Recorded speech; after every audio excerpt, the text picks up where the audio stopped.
সুখের আশায় আমি দেশ ছাড়িয়া হলাম প্রবাসী। লক্ষ লক্ষ টাকা কামাই কইরা দেশে আমি পাঠাইছি।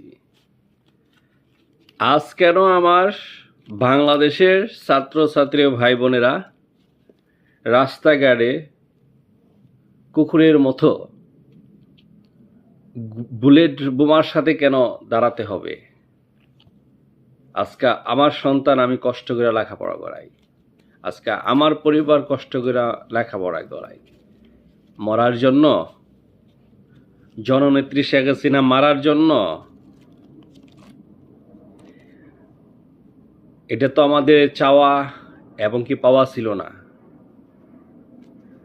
আমাদের দাবি ছিল কোঠা বাংলাদেশ মুক্ত। আমাদের ছাত্রছাত্রী ভাই বোনদেরকে মারা হইতেছে কুকুর বিড়ালের মতো। আমরা চাই না